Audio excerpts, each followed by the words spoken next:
2014 के लोकसभा चुनाव में मोदी की लहर चली थी, जिस पर 2015 में दिल्ली और बिहार विधानसभा के चुनावों के नतीजों से सवाल उठने लगा था। इसलिए सबकी निगाहें 5 राज्यों के विधानसभा चुनाव के नतीजे पर थी कि क्या वोटरों के दिलो दिमाग पर मोदी का जादू चलेगा।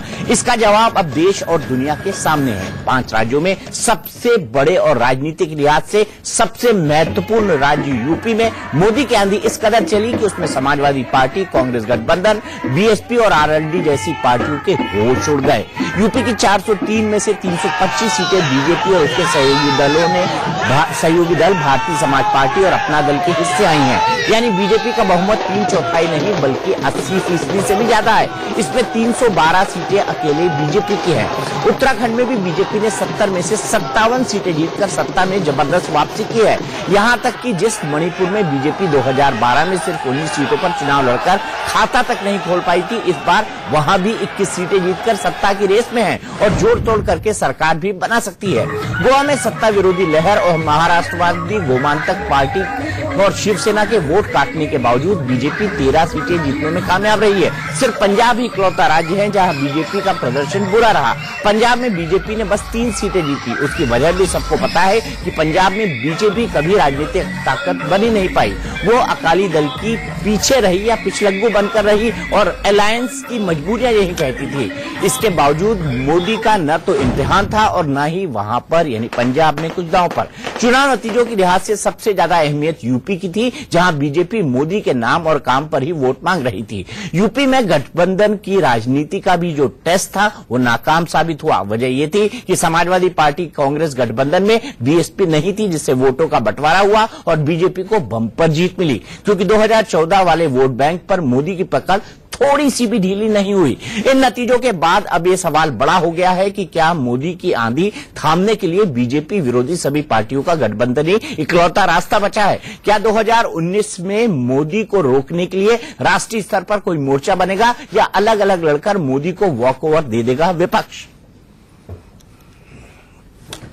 और इसी पर बहस करने के लिए हमारे साथ कई सारे खास मेहमान जुड़े हुए हैं। हमारे साथ राज्यसभा के एमपी अमर सिंह साहब हैं, जो अब से कुछ दिन पहले तक समाजवादी पार्टी में थे और समाजवादी पार्टी की आपसी खींचतान के बाद अब वो उस पार्टी में नहीं है। हमारे साथ भूपेंद्र यादव जी हैं, जो कि नेशनल जनरल सेक्रेटरी हैं बीजेपी के। भूपेंद्र यादव जी के बारे में मैं ये बात और बता दूं कि जितने भी बड़े बैकरूम बॉयज थे, अमित शाह की परछाई बनकर उन्होंने पूरे उत्तर प्रदेश में काम किया है और कोऑर्डिनेशन का जो पूरा जिम्मा था उत्तर प्रदेश में वो उन्होंने पूरा संभाला था। लिहाजा इस जीत का एक बड़ा श्रेय भूपेंद्र यादव को भी जाता है। हमारे साथ कांग्रेस पार्टी की तरफ से बहुत ही सीनियर नेता शकील अहमद जी मौजूद हैं, जो कि बहुत सीनियर स्पोक्स पर्सन हैं और कई अहम ओहदों पर वो रह चुके हैं कांग्रेस के अंदर। हमारे साथ सीनियर जर्नलिस्ट अवधेश कुमार हैं, विवेक अवस्थी हैं और अंबिकानंद सहाय जी हैं। भूपेंद्र यादव जी, सबसे पहले मैं आपके पास आना चाहूंगा। आपको उत्तर प्रदेश की खासकर इस जीत के लिए बहुत बहुत बधाई हो।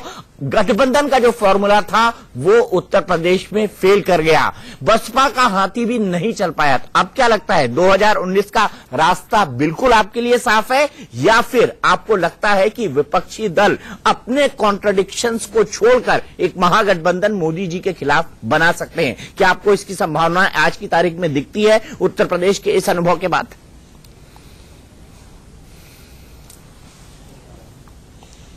दीपक जी, सबसे पहले तो आपके चैनल के माध्यम से मैं उत्तर प्रदेश की जनता को, उत्तराखंड की जनता को बहुत बहुत आभार व्यक्त करना चाहता हूं कि उन्होंने आज एक ऐतिहासिक बहुमत देकर के भारतीय जनता पार्टी के पक्ष में प्रचंड बहुमत से सरकार बनाने का मार्ग प्रशस्त किया है। दूसरा, मैं ये भी कहना चाहूंगा कि पिछले 3 वर्षों में हमारे प्रधानमंत्री माननीय नरेंद्र भाई मोदी जी के नेतृत्व में गरीबों के हितों में जो साहसिक कल्याणकारी योजनाएं और नीतियां और निर्णयों को लिया गया है, उसके कारण भी जनता ने विश्वास व्यक्त किया है। और तीसरा, मैं ये भी कहना चाहूंगा कि हमारी पार्टी के राष्ट्रीय अध्यक्ष माननीय अमित शाह जी की जो कुशल रणनीति थी, उसके कारण पार्टी ने विभिन्न सामाजिक तानों बानों को जोड़कर अपना सामाजिक और भौगोलिक विस्तार किया है। जहां तक आपका प्रश्न है, मैं ये कहना चाहूंगा कि देखिए, जो जनादेश भारतीय जनता पार्टी को दिया है वह जनादेश उत्तर प्रदेश के विकास करने के लिए दिया है। यह दुर्भाग्यपूर्ण स्थिति रही कि गंगा यमुना का यह मैदान जो इतना उपजाऊ रहा है, वहां कृषि की विकास की केवल 2% विकास की दर थी, जबकि मध्य प्रदेश उसके पड़ोस में है जहां इतना पानी नहीं है, वहां कृषि विकास दर 20% की दर थी। उत्तर प्रदेश में अपराधों का ग्राफ बढ़ा, उत्तर प्रदेश में महिलाओं की सुरक्षा का विषय हुआ, उत्तर प्रदेश में भर्ती घोटाला हुआ। उन सब से निकालकर प्रदेश को सुशासन की पटरी पर लाना, इसका जनादेश जनता ने दिया है। पार्टी उसको शिरोधार्य मानते हुए वहां पर काम करेगी। बिल्कुल भूपेंद्र जी, लेकिन मेरा सवाल 2019 को लेकर था। क्या आपको लगता है कि विपक्षी दल तमाम कॉन्ट्रडिक्शंस के बाद एक साथ आ पाएंगे, कोई महागठबंधन बना पाएंगे, या आपको ये दूर की कौड़ी दिखाई देता है? क्योंकि अब इन चुनावों के बाद लोकसभा चुनाव की उल्टी गिनती शुरू हो चुकी है।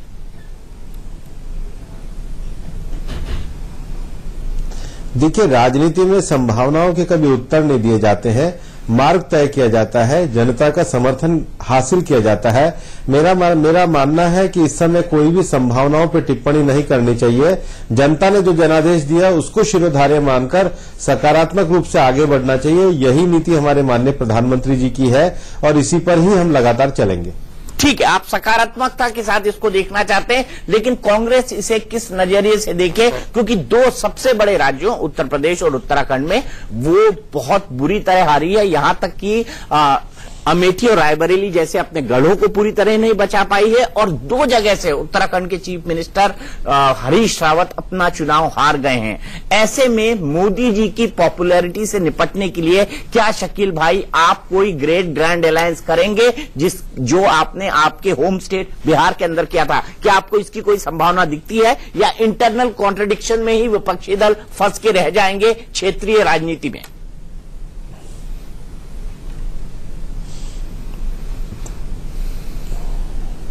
देखिए, भविष्य में क्या होगा ये कहना अभी मुश्किल है, लेकिन स्वाभाविक रूप से आज भारतीय जनता पार्टी की उत्तर प्रदेश में जीत हुई है।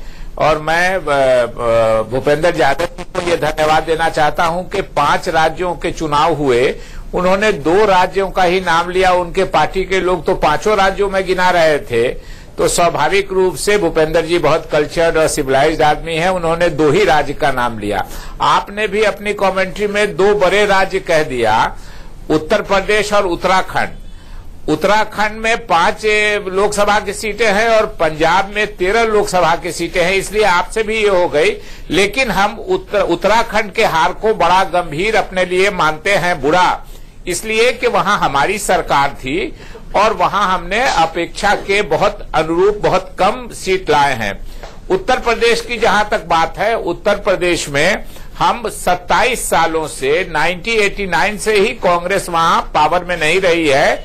और ये बात सही है कि हम लोग नरेंद्र मोदी जी की राजनीति को, भारतीय जनता पार्टी की राजनीति को रोकना चाहते थे, और इसीलिए हमारे कुछ कार्यकर्ता चाहते थे कि अलायंस हो, कुछ कार्यकर्ता नहीं चाहते थे अलायंस हो।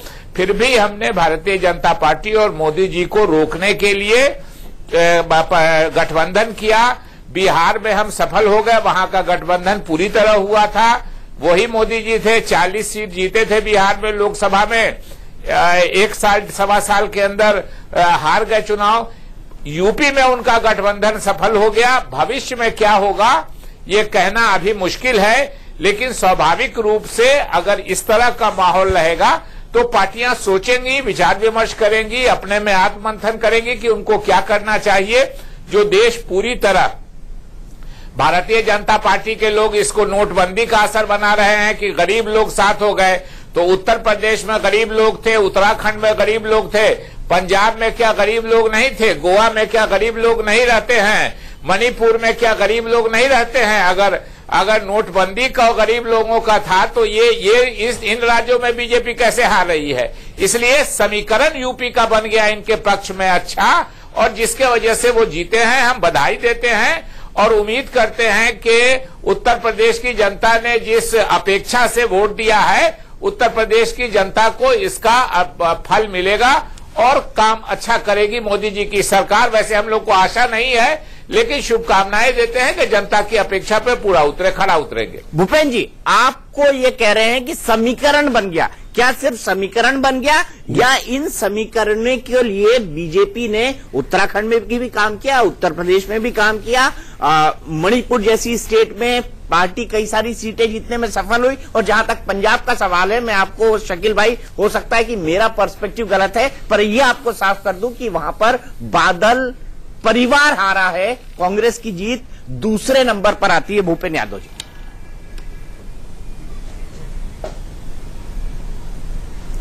देखिए, सबसे पहले शकील भाई, मैं आपकी शुभकामनाओं को स्वीकार करता हूं और मुझे राजनीति में मैं ये मानता हूं कि पंजाब में आप जीते हैं तो ठीक है, पंजाब के लिए आपको बधाई हो। दूसरा विषय मैं कहना चाहता हूं, जहां तक मणिपुर का विषय है, अभी तक भारतीय जनता पार्टी के पास एक विधायक मणिपुर में था। मैंने पहले भी कहा, ये हमारा सामाजिक और भौगोलिक विस्तार है और मणिपुर में हमारी पार्टी इस समय न तो आपको बहुमत है और हमारी पार्टी और उसके सहयोगियों को भी एक अच्छी स्थिति प्राप्त हुई है। गोवा की दृष्टि से, चूंकि गोवा एक बहुतायत में एक ऐसा राज्य है जहां विविधता भरा राज्य है, उसमें भी भारतीय जनता पार्टी को समाज के सभी वर्गों का समर्थन प्राप्त हुआ है। स्थिति वहां पर अभी स्पष्ट नहीं है, लेकिन मैं ये स्वीकार करता हूं कि जहां पर भी है, चुनाव एक निष्पक्ष तरीके से होना चाहिए और आज पूरे देश को चुनाव आयोग की निष्पक्षता में विश्वास है। ये लोकतंत्र है, जनता हमें जनादेश से चुनती है। जहां आप जीते वहां आपको बधाई, जहां हमको जनादेश मिला है वहां हम जनता की सेवा करेंगे। गोवा में लेकिन आपके मुख्यमंत्री कैसे हार गए? लक्ष्मीकांत परसेकर, जिनको जो आपकी पार्टी का चेहरा थे मनोहर पर्रिकर जी के बाद।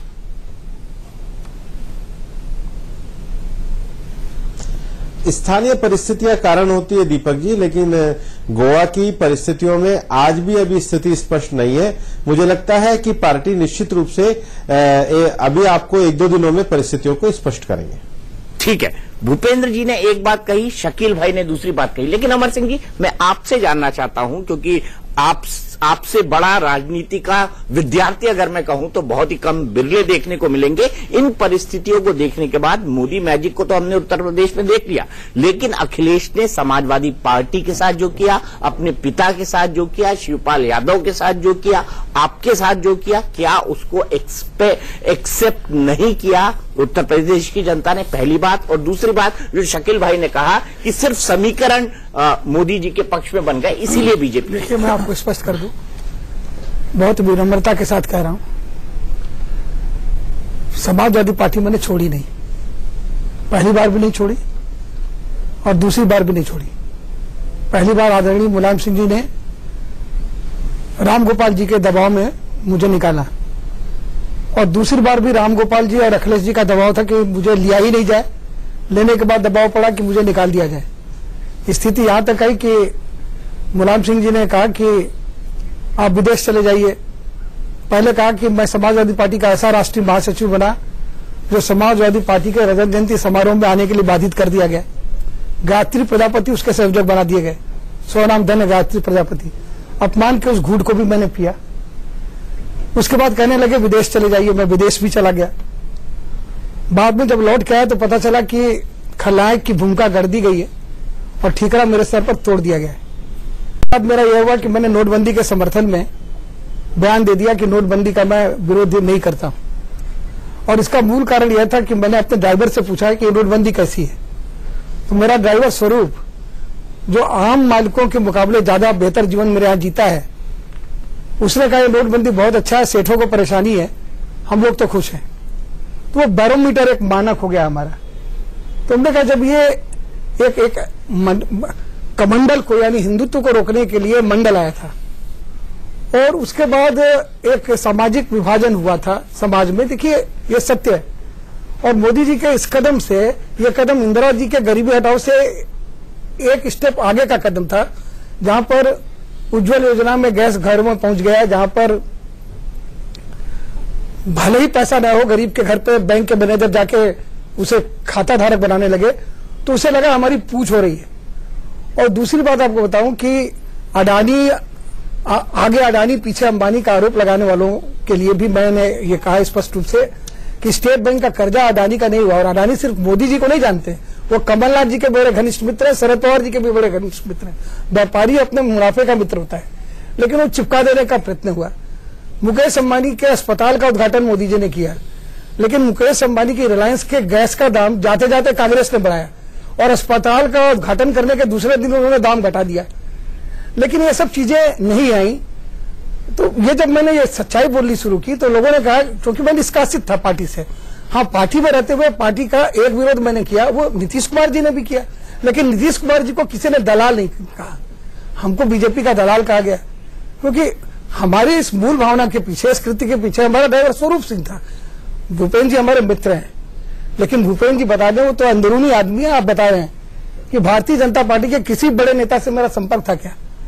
लेकिन मैं निश्चित रूप से, जब आप भी आए थे, कि लालू जी का यह कहना कि चील कौवे ऊपर उड़ रहे हैं और मोदी जी को चील और कौवा कहना, आजम खान का उनको रावण कहना, राजेंद्र चौधरी जी का उनको आतंकवादी कहना, फिर उन्हें बाहरी कहना, तो मैंने सिर्फ इतना कहा कि श्री कृष्ण का जन्म उत्तर प्रदेश में हुआ था, लेकिन गुजरातियों ने उन्हें द्वारकाधीश बना दिया।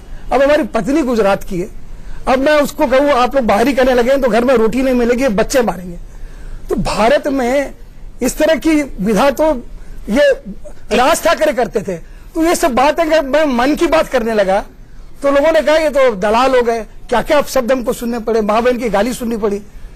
ऐसा लगा कि मैं बहुत बड़ा अपराधी हूं। देखिए, धर्मनिरपेक्षता क्या है, सांप्रदायिकता क्या है, आज तय हो जाए। सिद्धू जब तक बीजेपी में है वो सांप्रदायिक है, जैसे दुपट्टा पहना दिया राहुल जी ने वो धर्मनिरपेक्ष हो गए। राजा सुषमा स्वराज के साथ राज्य मंत्री है तब तक वो सांप्रदायिक है।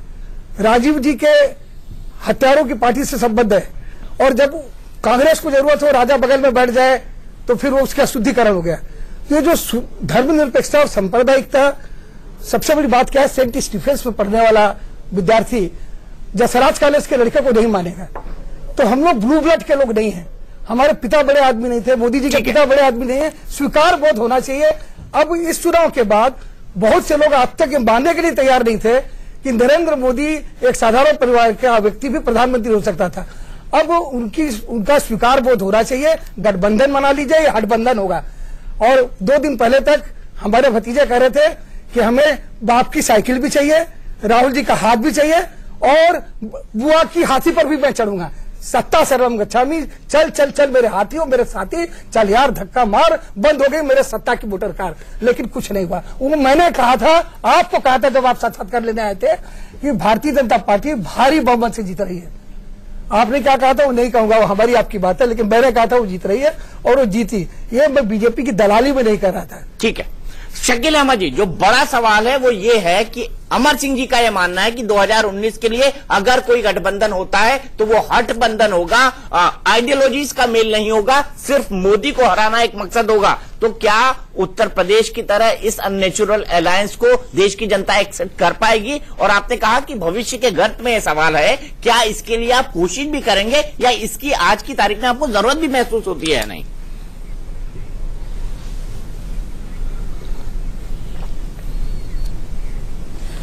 नहीं, देखिए अभी ये थोड़ा प्री मैच्योर है, लेकिन एक बात सही है कि इस देश में गठबंधन होता रहा है। 1977 में कांग्रेस हारी इसलिए कि कांग्रेस के खिलाफ एक गठबंधन हुआ, सभी विपक्ष के लोग एक साथ हो गए, फिर वो गठबंधन टूट गया। 80 में इंदिरा जी फिर से इस देश की प्रधानमंत्री बनी, फिर 1989 में हमारे खिलाफ एक गठबंधन बना और उसके 89 में फिर हम मारे। तो गठबंधन से भारत की सरकारें हारती रही हैं चुनाव, और कांग्रेस जो उस जमाने में बहुत सशक्त पार्टी मानी जाती थी वो भी चुनाव हारी जब हमारे विरोध के लोग एक हुए। ये कोई नया प्रयोग नहीं होगा। लेकिन आज के रिजल्ट के बाद, मैंने कहा ना, 1 साल पहले बिहार के चुनाव हुए, बिहार का गठबंधन ठीक से हो गया, मोदी जी के विचारधारा के खिलाफ के सब लोग इकट्ठा हो गए, तो मोदी जी बुरी तरह हार गए बिहार में 1 साल पहले। इस बार उनके विरोध के लोग सब इकट्ठा नहीं हो सके तो मोदी जी प्रचंड बहुमत से उत्तर प्रदेश में जीत गए। अब 2019 के चुनाव में क्या होगा? और राज्यों में गठबंधन होता है, राष्ट्रीय लेवल पे बहुत कम गठबंधन होता है कि बड़ी पार्टी भारतीय जनता पार्टी है और कांग्रेस है राष्ट्रीय लेवल पे, जो स्थिति आज की है। तो इसलिए राज्यों के लेवल पे समझौता होता है, गठबंधन होता है। उत्तर प्रदेश में समझौता अच्छा हो सकता है, बिहार में हो सकता है समझौता खराब हो जाए, बिहार में अच्छा हो जाए, हो सकता है मध्य प्रदेश। शकील जी की बात कहते कहते रुक गई है, हम फिर उनके पास जाएंगे, लेकिन मैं सीधे चलता हूं भूपेंद्र जी के पास। भूपेंद्र जी, संकेत उनका साफ है कि राष्ट्रीय स्तर पर गठबंधन उनको थोड़ा असंभव लगता है। तो 2019 तो आपके लिए सीधा वॉकओवर होगा, क्योंकि राहुल गांधी की लीडरशिप को लेकर कई सवाल देश में पहले से ही उठते रहे।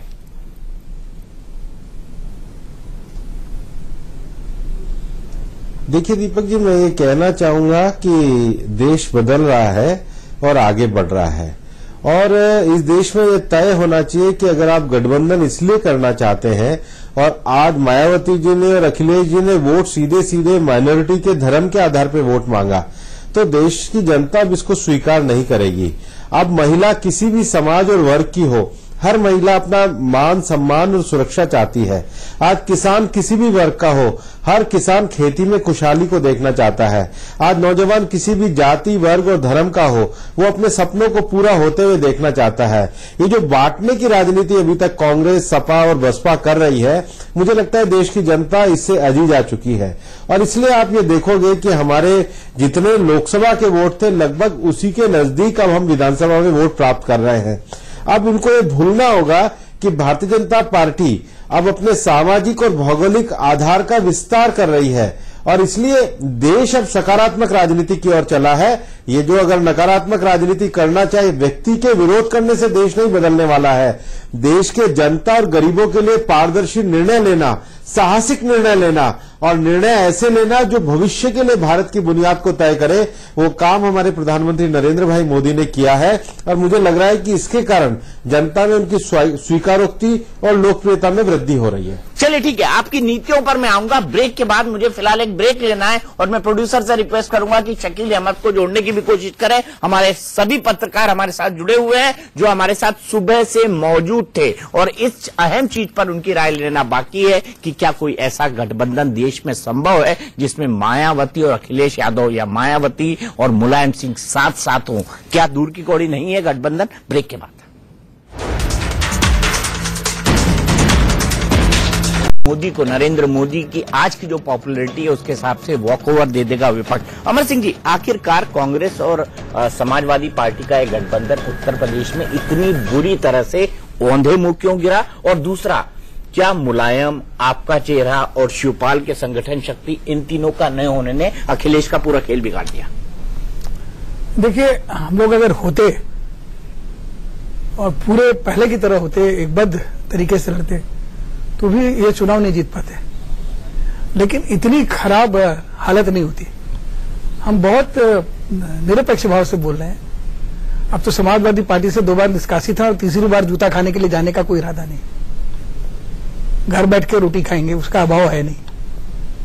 और निष्कासन के बाद 5:30 तक छाती पर मुंह दलने का पूरा अधिकार है। जितना बुरा रामगोपाल कर सकते थे, सबसे पिछली पंक्ति में बैठा दिया, उसके पीछे दीवार है, उसको बारूद से अपने आतंकवादी सहयोगियों से उड़वा करके मुझे बाहर फेंकवाना पड़ेगा। वहां तो मैं बैठ ही रहा हूं। तो इस यथास्थितिवाद के बाद भी मैं निरपेक्ष भाव से बोल रहा हूं कि मुलायम सिंह जी और हम सब रहते हैं और एकजुटता। इस यथास्थितिवाद के बाद भी मैं निरपेक्ष भाव से बोल रहा हूं कि मुलायम सिंह जी और हम सब रहते और एकजुटता के साथ लड़ते, तो 120-125 सीटें हमें जरूर मिल जाती। और कांग्रेस को 105 सीटें हमने दिया। 105 सीटों में कांग्रेस के पास तो 30 जगहों पर प्रत्याशी ही नहीं थे, 105 ले लिया कोटे में। फिर कहा ढूंढो ढूंढो रे साजना मोरे कान का बाला। 30 जगह प्रत्याशी नहीं है, तो उधार का सिंदूर लिया उन्होंने। समाजवादी पार्टी के प्रत्याशी हाथ पर लड़े। ये उत्तर प्रदेश को हाथ पसंद है, तो उनको लगा कि हमने बहुत विकास पुरुष है, हमने विकास किया है, हमने वो मेट्रो बनाई है जो अदृश्य है, हमने वो सड़क बनाई है जिसमें एक हिस्से में हवाई जहाज उतर गया, दूसरे हिस्से में अभी तक गड्ढे नहीं भरे हैं, और प्रोजेक्ट बनने से पहले ही हमने उसका उद्घाटन भी कर दिया है। तो इन 2 प्रोजेक्ट के भरोसे हम जीत जाएंगे। देखिए, उत्तर प्रदेश में शहरी विकास से, और शहर में आप बड़े बड़े मॉल कर दीजिए, उससे जीत नहीं होगी। और 2-3 कारण अगर आप समय देंगे तो मैं स्पष्ट बता दूं। 2-3 कारण भूपेंद्र जी को जाना है, तो मैं आपके पास फिर आऊंगा इन कारणों के लिए। लेकिन भूपेंद्र जी, मैं आपसे सीधा जानना चाहता हूं, क्या वाकई अखिलेश का कांग्रेस से गठबंधन करना एक बहुत बड़ी गलती थी? और यही सवाल लेके मैं शकील जी के पास जाऊंगा, उनका भी फायदा नहीं हो पाया इस गठबंधन से। भूपेंद्र जी, ब्रेक होगा तो देखिए, गठबंधन करना तो अखिलेश जी का अपना नीतिगत निर्णय है, और लेकिन मैं इतना जरूर मानता हूं कि समाजवादी सरकार की 5 साल के जो शासन हुआ, विशेष रूप से उत्तर प्रदेश में जो अनिल यादव के द्वारा जो हाईकोर्ट ने ऑर्डर देकर लोक सेवा आयोग के अध्यक्ष को हटाया, भर्ती घोटाले का विषय था, महिलाओं की सुरक्षा का विषय था, अपराध का विषय था।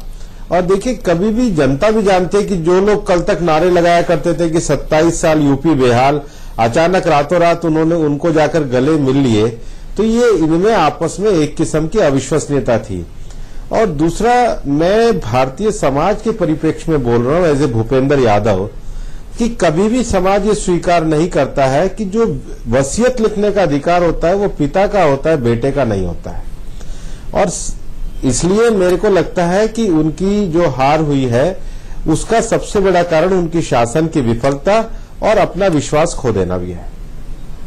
शासन की विफलता और अपना विश्वास खो देना, दोनों बहुत वजनी शब्द हैं और दोनों की अपने आप में एक मीनिंग है। लेकिन शकील अहमद जी, वाकई ये हकीकत थी कि 105 सीटें तो आपने ले ली, लेकिन 105 कैंडिडेट कांग्रेस के पास उत्तर प्रदेश में नहीं थे, जैसा अमर सिंह जी कह रहे हैं।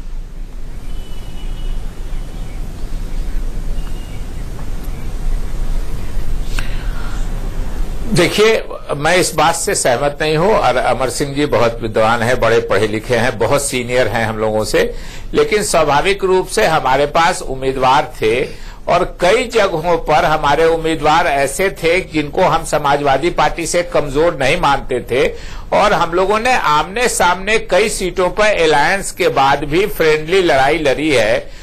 लखनऊ सेंट्रल में ही वो मल्होत्रा साहब थे जो मिनिस्टर थे, वो समाजवादी पार्टी के कैंडिडेट थे, और मारूफ खान साहब हमारे जो जनरल सेक्रेटरी थे, वो दोनों ने चुनाव लड़ा था।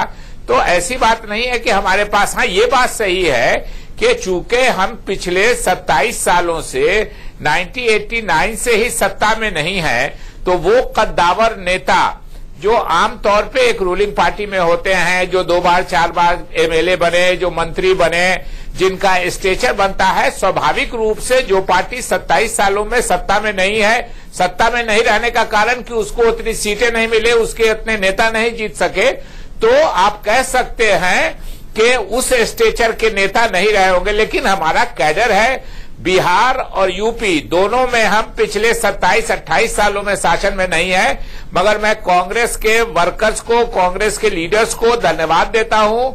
वोटर हमसे अलग हुआ है, लेकिन जो कैडर है हमारा वो हमारे साथ है, और कैडर ने बहुत बड़ी संख्या में हमको नहीं डिजर्ट किया है, हमको छोड़ा नहीं है। इसलिए कहीं हमारे पास हो सकता है कमजोर कैंडिडेट रहा हो, कहीं रहा हो कि हमारे पास 2, 4, 5 बराबर के कैंडिडेट हो, हम फैसला नहीं कर पा रहे हो। लेकिन मैं, अमर सिंह जी बहुत सीनियर आदमी है, मैं उनकी इस बात से सहमत नहीं हूं कि हमारे पास कैंडिडेट नहीं था और हमारी हालत ढूंढो ने साजना कान का बाला वाली नहीं थी।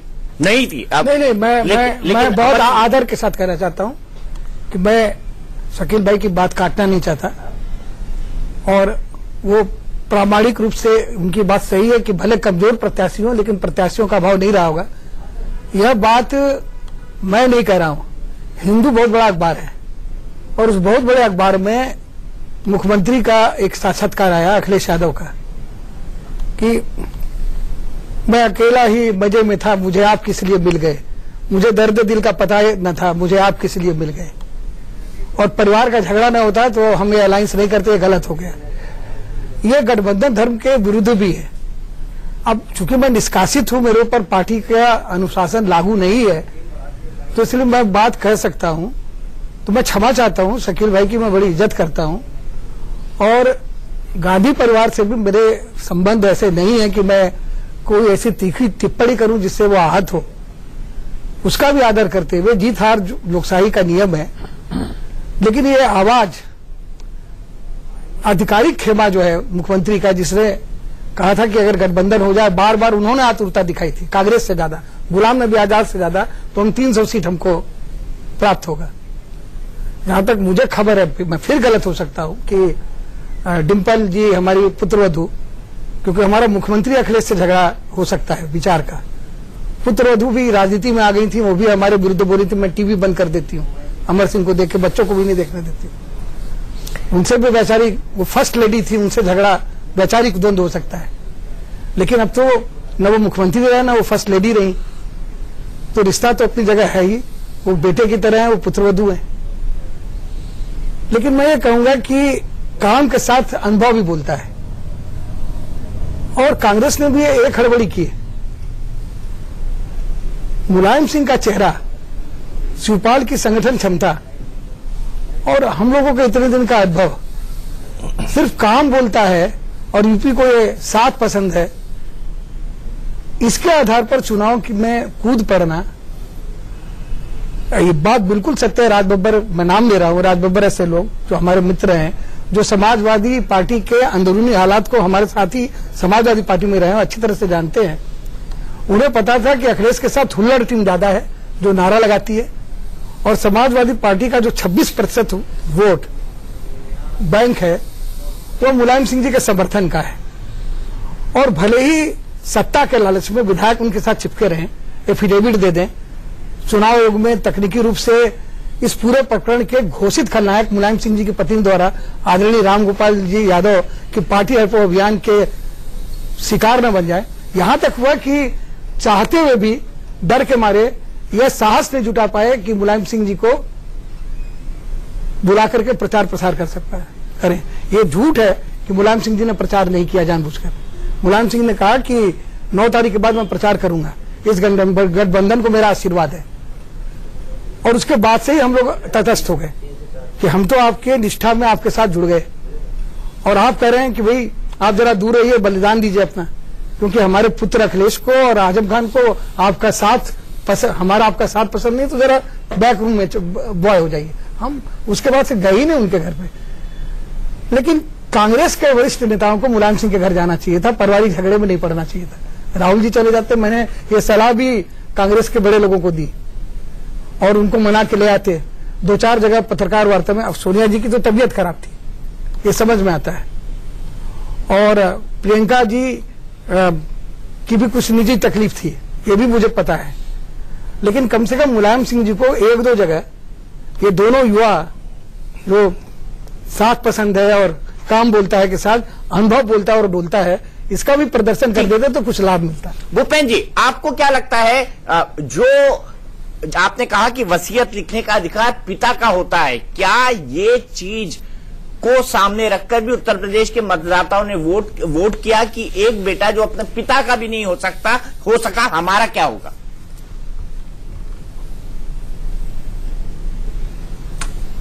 देखिए, सपा का जो शासनकाल, सपा और बसपा का 15 साल का जो शासनकाल रहा है, उसमें कुल मिलाकर के जनता का विश्वास पूरी तरीके से उनके ऊपर से हटा है। अभी शकील अहमद जी कह रहे थे कि 27 साल से कांग्रेस का शासन नहीं रहा। भाई 10 साल तो यूपीए में आप थे, और 2 सबसे महत्वपूर्ण जो आपके लोकसभा के क्षेत्र है, अमेठी और रायबरेली, वहां तो प्रियंका जी भी गई, राहुल जी भी गए, सोनिया जी की चिट्ठी भी गई, तो वहां से कांग्रेस क्यों गायब हो गई? उसका जो सबसे बड़ा कारण है कि जो मैंने कहा है वसीयत लिखने का अधिकार पिता का होता है, कि देखिए समाजवादी पार्टी मूलतः राम मनोहर लोहिया की विचारधारा पर आधारित पार्टी थी, जो गैर कांग्रेसवाद के आधार पर थी, और उन्होंने राम मनोहर लोहिया जी के विचारों को छोड़ा, उन्होंने अपने संस्थापक को छोड़ा, उन्होंने सामाजिक न्याय के विषय को छोड़ा। कांग्रेस तो वो पार्टी रही है कि हिंदुस्तान 1947 में आजाद हुआ और पिछड़े वर्ग को आरक्षण उन्होंने 1990 तक नहीं दिया। कांग्रेस तो वो पार्टी रही है जिसने मुसलमानों को वोट बैंक बना करके उनका हिंदुस्तान में सबसे ज्यादा बदहाली पे जीने को मजबूर किया। कांग्रेस तो वो पार्टी रही है जिसने पिछले उत्तर प्रदेश में धर्म के आधार पर आरक्षण के नाम पे वोट मांगा था। वो है कांग्रेस की अविश्वसनीयता, और जो समाजवादी पार्टी के जो भी लोग थे उनके शासन की अविश्वसनीयता। निश्चित रूप से उत्तर प्रदेश की जनता एक सकारात्मक वोट पे देना चाहती थी, सुशासन लाना चाहती थी, इसलिए उन्होंने भारतीय जनता पार्टी को चुना। मैं सहमत हूं उस बात से। आप सहमत हैं? और मैंने आपको पहले भी कहा था जब आप हमारे पास आए थे पहले चरण के बाद, कि इस बार भारतीय जनता पार्टी को जीत से कोई रोक नहीं पाएगा। ठीक है, शकील भाई से हम जवाब ले लेते हैं। शकील भाई, आप पर सबसे बड़ा चार्ज ये है कि ठीक है 27 साल से आप उत्तर प्रदेश में नहीं थे, लेकिन 10 साल यूपीए का शासन तो था। यूपीए की चेयरपर्सन थी सोनिया जी, राहुल जी जनरल सेक्रेटरी थे, बाद में उपाध्यक्ष बने, सब कामकाज और उत्तर प्रदेश ने आपको 2009 के इलेक्शन में 22 सीटें भी दी। इसके बावजूद रायबरेली और अमेठी हम जाते हैं, जो गांधी परिवार का दशकों से क्षेत्र रहा है, वहां जाते हैं तो मैंने खुद ने देखा है बहुत पिछड़ा है, बहुत भुखमरी है, सड़कें नहीं है, लोग गरीब है, और जितने वादे किए गए, चाहे वो एम्स का हो, चाहे वो फैक्ट्रीज का हो, कोई भी पूरा नहीं हुआ यूपीए के वक्त का। तो क्या इससे शासन या गवर्नेंस के प्रति कांग्रेस की गैर जिम्मेदारी नहीं दिखती है?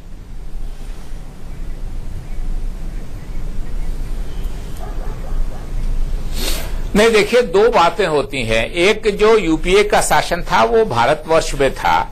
उस समय उत्तर प्रदेश में हमारा शासन नहीं था। कुछ राज्य सरकार के द्वारा किया गया काम होता है और कुछ केंद्र सरकार के द्वारा किया गया काम होता है।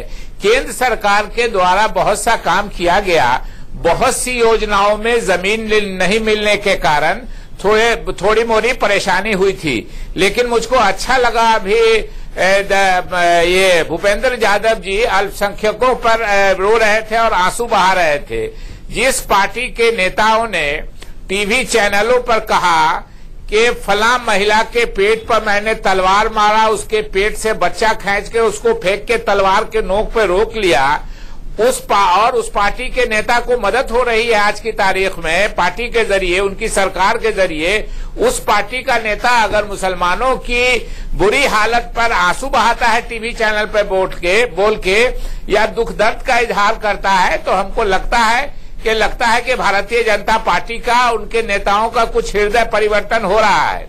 एक बात अमर सिंह जी के बारे में कहना चाहते हैं, बहुत बुजुर्ग हैं, मतलब बहुत हम लोगों के बड़े रिस्पेक्टेड हैं, लेकिन हिंदू अखबार मैंने वो नहीं पढ़ा जिसमें अखिलेश जी का वो इंटरव्यू था कि आप किस लिए मिल गए। लेकिन सिर्फ ये याद दिला देते हैं, उन्होंने भी शायद इसका चर्चा किया कि अंदर अंदर जो बात चल रही हो अलायंस की, लेकिन पब्लिकली एक टीवी चैनल और मीडिया हाउस के कनक्लेव में अखिलेश जी ने खुल के कहा, कांग्रेस के कुछ लोग वहां बैठे थे, राहुल जी नहीं थे, अखिलेश जी ने खुल के कहा कि राहुल जी यहाँ नहीं है लेकिन उनके आसपास के लोग हैं यहाँ। मैं कहना चाहता हूँ कि अलायंस करें हम लोग, दोनों लोग, और हम लोग 300 सीटें जीतेंगे। तो ये दोनों कंट्राडिक्टरी बातें हैं, क्योंकि अखिलेश जी ने पहले खुल के ओपन पब्लिकली ये बातें कही थी और फिर हिंदू अखबार को ये इंटरव्यू देना कि मैं अकेले यूं ही मजे में था, मुझे आप किस लिए मिल गए।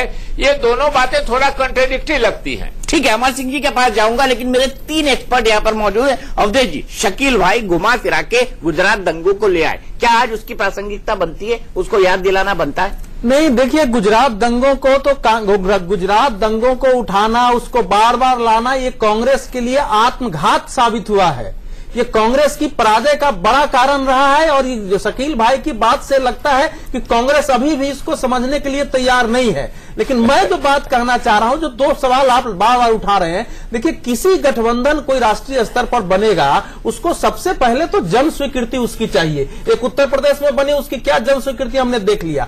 दूसरा यह है कि एक पार्टी जो दूसरे पार्टी से जुड़ती है उसका वोट ट्रांसफर होना चाहिए। जो देखिए, बिहार, झारखंड, यूपी, आंध्र, तेलंगाना, महाराष्ट्र, पश्चिम बंगाल, उड़ीसा, असम और हरियाणा इतने ही राज्य हैं जहां गठबंधन बन सकते हैं। अब मैं पूछता हूं कि क्या बिहार के किसी नेता की हैसियत है कि आंध्र प्रदेश में जाके किसी गठबंधन का वोट बढ़ा दे? चलिए, ठीक है, नहीं बढ़ा पाएगा। एक बात और कहना चाह रहा हूं, सबसे बड़ी बात है कि जो आज का जनादेश है उसको समझने की जरूरत है। उसको वो ये है कि 2014 में जो स्थिति थी उत्तर प्रदेश में, वो स्थिति होने का मतलब है कि जैसे लोगों ने जाति, संप्रदाय, क्षेत्र को दरकिनार करके और वोट दिया था, लगभग वही स्थिति है। इसलिए कोई समीकरण अगर जाति और संप्रदाय के आधार पर बना के नरेंद्र मोदी को हराने की कोशिश की जाएगी, उसको जनता अस्वीकार करेगी। ठीक है, विवेक, आप क्या सोचते हैं 2019 के बारे में और इस गठबंधन के बारे में जिसके बारे में हम बात कर रहे हैं? देखिए, 2019 के गठबंधन की अगर आप दीपक बात करें तो जिस तरह गठबंधन बनाने की बातें हो रही हैं वो सब ठीक है, लेकिन कितना गठबंधन बन पाएगा इस पर अभी भी दो राय है। क्योंकि प्रदेश में प्रभावी बात अलग है, बन कितना पाएगा, क्योंकि अभी भी प्रदेश में स्थिति क्या है कि 100 सीटें कोई मांगेगा, 200 कोई मांगेगा। वर्चस्व की लड़ाई पहले होगी, सीटों की बात पहले होगी और सीटों के बंटवारे पे ही बात नहीं बन पाएगी, क्योंकि हर आदमी लीडर है, हर आदमी कहता है हमारा क्लेम ज्यादा है, हर पार्टी स्टेक करती है अपना क्लेम ज्यादा, हर आदमी ज्यादा सीटें मांगेगी, हर पार्टी कहेगी हमारा होल्ड ज्यादा है, हम अपने कार्यकर्ताओं कैसे चुप करें। तो यूपी में ही एक महागठबंधन बनना एक बहुत मुश्किल सी बात लगती है। मुश्किल सी बात है। अंबिकानंद जी, बहुत संक्षेप में चाहूंगा, वक्त मेरे पास खत्म हो चुका है। मैं सीधा सवाल यह है कि क्या राहुल गांधी के लीडरशिप को नेशनल लेवल पर जो रीजनल तरफ से वो एक्सेप्ट कर सकते हैं या नहीं? इसकी संभावना बहुत कम है और मैं 2 ही पॉइंट इस सिलसिले में कहूंगा कि आंकड़ों को देखिए, 40% वोट मिले हैं भारतीय जनता पार्टी को उत्तर प्रदेश में, मतलब है 60% खिलाफ भी है। इसलिए शायद आप 2019 की तरफ इशारा कर रहे हैं, क्या महागठबंधन बनेगा। शकील भाई की बात से मैं तथ्यात्मक रूप से 2 चीज में सहमत नहीं हूं। नेशनल लेवल पे महागठबंधन बनी है 1977 में, लेकिन टावरिंग नेतृत्व जयप्रकाश नारायण का था, ठीक है। 1989 में विश्वनाथ प्रताप के लीडरशिप में अगेन एक तरफ भारतीय जनता पार्टी, दूसरी तरफ लेफ्ट पार्टीज, इनका सहयोग था, लेकिन नेतृत्व जबरदस्त होना चाहिए, उसकी पहली प्रेरिक्विजिट है। आज के परिप्रेक्ष्य में यह नहीं संभव लगता है और ये जो उत्तर प्रदेश का रिजल्ट है, ये ब्रांड मोदी का विक्ट्री है and brand Modi is bigger than brand BJP. ठीक है, समझ गया मैं आपकी बात कि ब्रांड मोदी का सवाल है। यहां पर आखिरी सवाल, अमर सिंह जी, क्या आपको लगता है जो भूपेन्द्र चौबे ने कहा वसीयत लिखने का काम पिता का होता है, बेटे का नहीं, और अखिलेश ने अपनी वसीयत खुद ही लिख दी, क्या ये राजनीतिक तौर पर अखिलेश ने अपना नुकसान किया है, या ये कहें कि जो हमारे यहाँ कहावत है कि आदमी अपनी कब्र खुद खोदने लगता है, राजनीतिक तौर से उन्होंने ये काम किया? और दीपक, इसकी आज जो हार हुई है समाजवादी पार्टी की, इसकी जिम्मेदारी कौन लेगा अमर सिंह जी आपके हिसाब से? जिसे उंगली पकड़कर हमने चलना सिखाया वो बूढ़ा बाप आज लाठी को लाचार क्यों है। और दूसरी बात, ये राम का प्रदेश है जिनका राजतिलक हो रहा था और पिता दशरथ ने कहा तापस भेष विशेष उदासी 14 बरस राम वनवासी, आज वो भगवान है, हम उनकी पूजा करते हैं। ये श्रवण कुमार का देश है जो माता पिता को कंधे पर लेकर के तीर्थ कराता है। रावण में ये भीष्म पितामह का देश है जो पिता की एक भौतिक इच्छा की पूर्ति के लिए अविवाहित रहने का संकल्प लेते हैं, भीष्म प्रतिज्ञा करते हैं और अपनी होने वाली भावी माता की संतति के साथ दुर्योधन और दुशासन और धृतराष्ट्र के होते हुए भी हस्तिनापुर के सिंहासन से आजन्म बना रहूंगा, ये वचन देते हैं। इसलिए भीष्म पितामह कौरवों के साथ रहने के कारण आदरणीय है, क्योंकि वचन के धनी है, अपने पिता का सम्मान करते हैं। तो पितृ देवो भव की संस्कृति में पिता का अपमान, अंकल का अपमान, चाचा का अपमान और सब परिवार, खुद भी अर्धांगिनी के द्वारा भी, और ये मैं नहीं कह रहा हूं, ये मुलायम सिंह जी की धर्मपत्नी ने चुनाव के आखिरी दिन कहा और ठीकरा फोड़े अंकल पर, और जबकि घर से उनकी पत्नी से ज्यादा प्रामाणिक बयान कौन देगा। उन्होंने कहा कि इस पूरे प्रकरण के खलनायक का नाम राम गोपाल यादव है। राम गोपाल जी कहाँ हैं आप? आप कहते हैं कि मैं बूथ लेवल का चुनाव नहीं जीत सकता। मैंने कभी कहा कि मैं जन नेता हूं? बिल्कुल नहीं कहा। मैं कोई कहता हूं कि मैं राजनीति का तोप हूं? बिल्कुल नहीं कहता। मैंने कहा आप मुझे बुलाइए। आप लोग बुलाते हैं, दिखाते हैं, क्यों दिखाते हैं? राम गोपाल जी कुड़ रहे होंगे कहीं, अखिलेश जी कुड़ रहे होंगे, आजम खान अपने सर का बाल नोच रहे होंगे। इनको पीड़ित मत करिए, ये सब लोग मानसिक रूप से विक्षिप्त हो जाएंगे, अस्पताल में जाएंगे, बीमार हो जाएंगे। ये सब लोगों के स्वास्थ्य की कामना करता हूं और हार का जिम्मेदार और निवेदन करता हूं, हार के जिम्मेदार वही लोग हैं जो कि नरेंद्र मोदी जी को रावण कहते हैं, आतंकवादी कहते हैं, चील कौवा कहते हैं। किरण नंदा एक आया है, उसे पता नहीं कहां से आया ये माँ का लाल, हम बोलता हाय, ये जो नरेंद्र मोदी हाय, ये नरेंद्र मोदी का है, पीएम नोई हाय, ये नरेंद्र मोदी पागल मोदी हाय। इस तरह की बातें लालू जी कहते हैं। अरे मोदिया, चील कौवा बन के तू हेलीकॉप्टर लेकर घूम रहा है। अरे भैया, आपको सुप्रीम कोर्ट ने चुनाव लड़ने से मना कर दिया, आप राजनीति की चलती फिरती मुर्दा लाश हैं। जब आप चील कौवों को देख लिए तो चील कौवों का आहार बनने क्यों गए उत्तर प्रदेश? रहते बिहार में चील कौवा तो खा ही जाएगा आपको, वो तो मुर्दा तलाशता ही है खाने के लिए, खा लिया आपको। तो अब ये सब सच्चाई हम बोले कि मत बोलो, मत बोलो आतंकवादी। तुम्हारे लोग दाऊद से के संपर्क में हैं। दाऊद के छोटे भाई अनीस का ससुर तुम्हारे दल का नेता है, मुंबई विस्फोट के बाद दाऊद और इकबाल मिर्ची को भगाने वाला वो आदमी तुम्हारा नेता है, एमपी तुम बनाए हो। अजमत नाम का व्यक्ति जो कि तिहाड़ जेल में बंद है, तुम्हारे बड़े नेता मुनव्वर सलीम का खास आदमी है। गुजरात के दंगे की बात करते हैं आप, तो मुजफ्फरनगर में क्या हुआ था? मुजफ्फरनगर में गुजरात से बड़ा दंगा हुआ था। मोदी जी जब दंगा हुआ था तो मलिका शेरावत का नाच नहीं देख रहे थे। जब मुजफ्फरनगर में मुसलमान बढ़ रहे थे, सफाई में मलिका शेरावत गा रही थी, ओफ भीगे वोट मेरे, मत कर दीदार, सारी रात मुझसे करो प्यार बार बार। क्या बात करते हैं? ये सब मैं कह रहा हूं तो बोलते हैं बीजेपी के दल्ले हो तुम। देखिए, सच्चाई जानना चाहिए, सच्चाई मानना चाहिए। कोई सामान्य घर का विरासत नहीं है, बहुत पीढ़ी दर पीढ़ी नहीं आया है। अमर सिंह ऐसे लोग, नरेंद्र मोदी ऐसे लोग, मैं तुलना नहीं कर रहा हूं, जिनकी कोई विरासत नहीं है। हमारे पिता प्रसिद्ध व्यक्ति नहीं थे, ये पाप नहीं है। मान लीजिए कि आम आदमी, चाय वाला, एक मध्यम श्रेणी का व्यक्ति, और सिर्फ भारतीय जनता पार्टी नहीं, वामपंथी दल में भी यह है कि एक ज्योति बसु, एक बुद्धदेव भट्टाचार्य, एक प्रकाश करात, एक सीताराम येचुरी, वो इसलिए नहीं कि प्रसिद्ध पिता का, जितने प्रसिद्ध पिता के बेटे थे, वो चाहे सुखबीर बादल हो, चाहे वो आदरणीय राहुल जी हो, चाहे हमारे आयुष्मान यशस्वी पुत्र की भांति अखिलेश यादव, सबके सबको आत्ममंथन करना चाहिए, एक साथ सबको जाना चाहिए। सुखबीर बादल को, राहुल गांधी जी को, अखिलेश जी को और स्टालिन को भी ले लें अपने साथ। ये सब पिता के मशहूर प्रसिद्ध पिता के प्रसिद्ध पुत्र जाए, मंथन करें और चिंतन करें, और देश को मोदी के विरुद्ध उमर अब्दुल्ला को भी ले लें।